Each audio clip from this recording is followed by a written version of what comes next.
So I know you're doing the Content Creator Bootcamp, and I want to get into that a little bit. And it looks like you've set out it to be sort of a four-step program. So your why, your how, editing, and then strategy. Yes.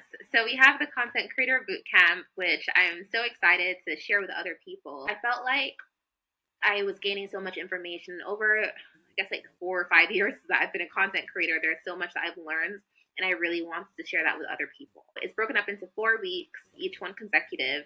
And the first week is finding your why. Think of it kind of like a tree, and you have the roots at the bottom of the tree. What is anchoring you when things get fuzzy, or when the algorithm is acting some sort of way? What is keeping you grounded, and what is your content about, and why are you doing this? And the next class is finding your how. What kind of videos are there out there? How do you put this together? What kind of equipment are you using? Learning the process of reducing the friction from starting to putting out that content. And then we talk about editing. So for people who are very new to editing, how do you edit? What are the basics? For some people, editing can be also a hump. Like, how do I even do this? And so just giving them the basic tools. And then strategy. Some people are like, okay, I know how to edit.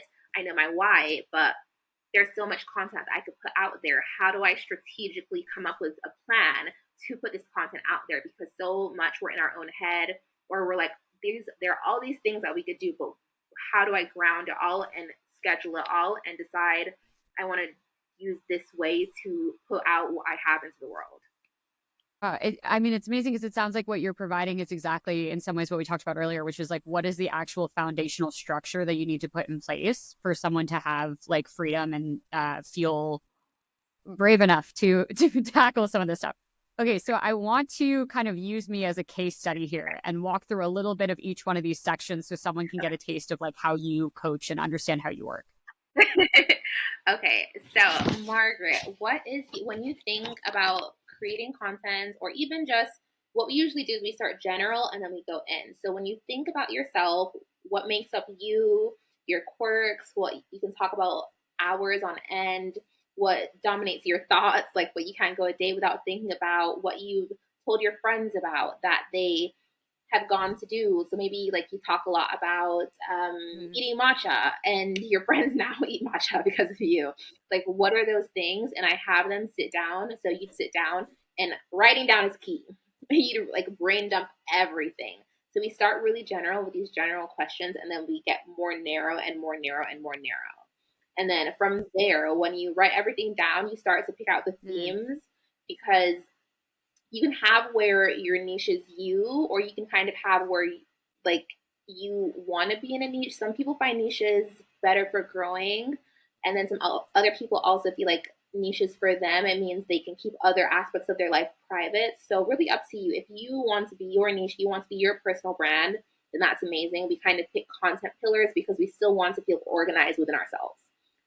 Or you can decide, okay, this is the only thing I want to talk about on this page, and then we kind of decide from there. Then for the second part, for your how, so anybody can do this, but like kind of the basics. So what do you use to record? Some people feel like, okay, I feel like I need to have the most updated camera, but all you really need is your phone, clear, like make sure you clear off that back camera, and then some good lights. So whether that's sunlight, I love the sunlight.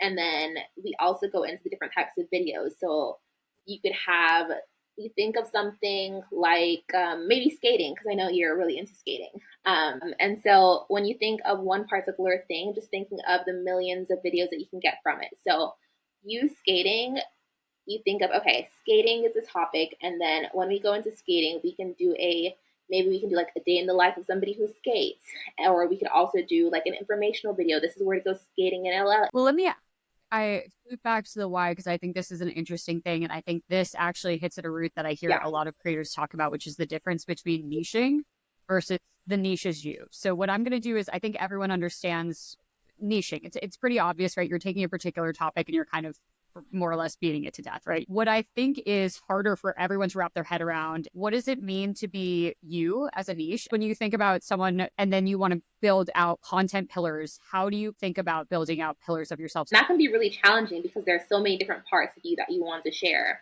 I would say one big thing is storytelling. I think storytelling, and we're seeing more of it, like the rise of storytelling, but storytelling in a way that you're able to tell your story, and whether you're showing us something that's educational or you're telling us about something, just kind of showcasing all the parts of you or different parts of you within a story.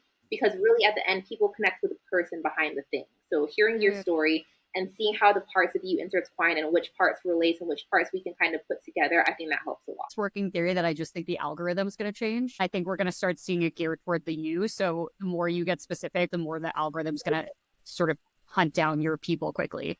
So it will find another person who, in my instance, likes art, likes Pokemon, likes also dancing to 90s music, whatever. What are any favorite tools that you have that people wouldn't think about?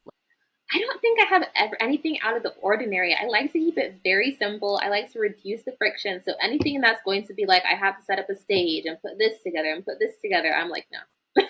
I need to be able to like do everything really quick and put it out. What I do love though is I have my DJI with me and I've been loving it since I got it. She works well. Can you talk to me about your editing process a little bit? I typically like to edit from my iPad. And then if I edit so I edit through my phone. I take my footage through my phone for the most part, and then I'll put everything on my iPad and edit there. But if I use my Osmo, I film in D-Log, so I'll edit it on CapCut on my iPad, and because the iPad, you cannot add presets or like the LUTs, I have to take it from my iPad to my computer after I'm done editing it and then put the color grading LUT on it. But that's only for like YouTube videos. That's only for like the long form. So it works because I like to edit. I like to upload on my computer for YouTube. So that works and it makes sense. Okay, strategy. This is a big one I want to hit on. So talk to me about your approach. So everybody, I feel like, has a different strategy. Everybody has a different starting point. So some people, their consistency is like once a week or maybe like twice a week. And we really want to focus on something that they can do consistently. So we'll decide to work on whether it's a signature series that they put out twice a week. The whole goal is we need you to be consistent when you're starting out. If you've already been in the field for some time and you're like, okay, I can pump out 3 videos a week, then we kind of decide, okay, what do we want to experiment with? Do we want each week we want like a vlog kind of video, and then we want educational kind of video, and then we want like aesthetic or like a compilation kind of video. And for me, I feel like each video can have a different purpose. So some videos are for the people that your community that you already have, so you're nurturing them. It's more in depth.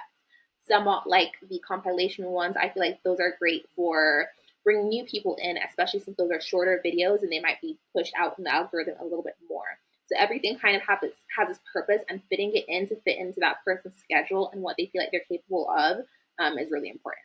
So it's very tailored. Do you have any tricks or tips around how you approach going viral or getting the algorithm to okay, for that I would say very value-based content is really important.